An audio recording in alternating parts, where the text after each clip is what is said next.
Good morning. It is literally summer. Finally. Yes, we love it. And I got up this morning and the sun is shining, the sky is blue. Last night there were billions of stars in the sky and it's like, it's been a long spring. And I hope you're feeling positive. I hope it's a Monday that makes you want to be motivated and get out and do that. Of course, it's Shaving Chronicle time. I got lots to share. So wherever you are and however this finds you, thanks for joining me. Appreciate it. So those of you that are new, it's like, what's he doing on his Facebook page? For about the last 3 years, I've been shaving on a Monday morning pretty much most weeks, almost every week. And yeah, catching up on friends and sharing what's going on. And yeah, it's been a big week here. This time last week was my birthday. Turned 55 and I was up in Whistler and it felt like winter. Yesterday was Father's Day. It's funny when I think of Father's Day, I often think of my own dad. And then, not that I'm not a dad myself, but anyway, it's 6 years since my dad passed away. Yep, bless him.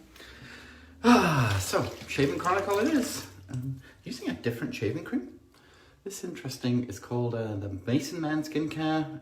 It's got argan oil, vitamin B, and no parabens. Interesting, not having so much junk in your shaving cream. So one thing I wanted to talk about today is marketing. I know it's Facebook and it's my personal page, but we all need to be marketing whatever we're passionate about, whether it's people coming to our church or looking after our neighborhood parks, or obviously if you're an entrepreneur, having people come in to buy your stuff or people coming into your business, you need marketing. And marketing's changed so much. In fact, I'm starting to do some research around just how that marketing message has specifically changed in advertising. And I'm seeing some really cool TV ads that have really changed their messaging. So if you have a TV ad that you think is cool, please send it to me because I'd love to put that as part of my research. Anyhow, most of my leads, most of my big clients come from when I speak. And as you all know, there is not a lot of live speaking engagements going on, and certainly a lot less travel. So that's not a plan right now. There's lots of virtual events, which I'm loving, and I'm seriously thinking about doing my own virtual event. Never done it. So I've been studying some other people's virtual events and just monitoring their success and effort that puts into it, and I think it's time. So excited for that. We're starting to plan that and asking around, see how people are doing it. The other thing that I've been looking at is podcasting. Bob's here actually. We were supposed to podcast, we couldn't do it. He sent me a link, I couldn't get the link to work. I'm gonna remind myself to reach out again today, Bob.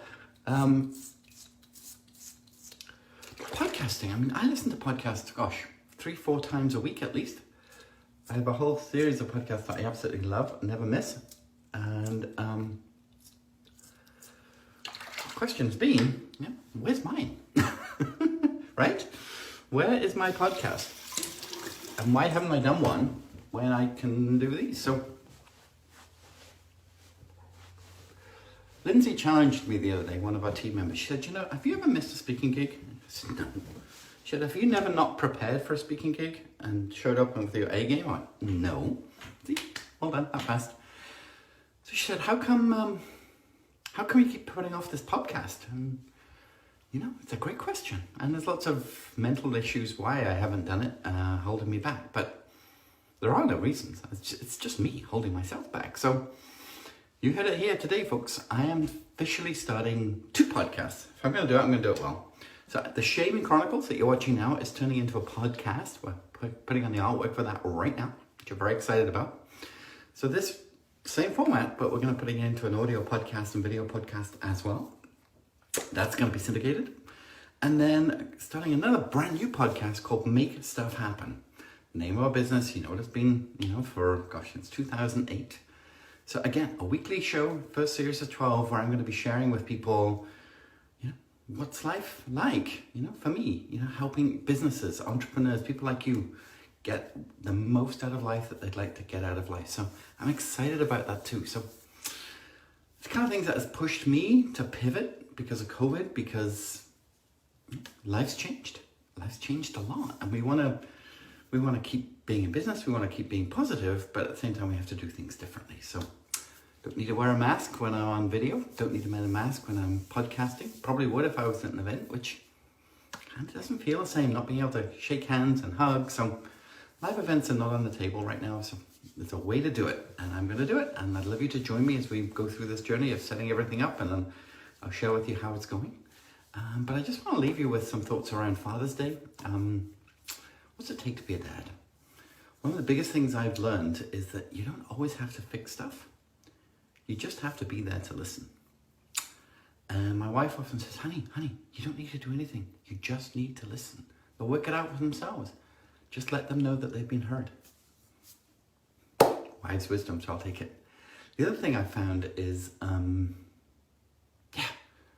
the definition of dad is just very different. I mean, we have a typical family, married for a long time, 3 children, very blessed with that.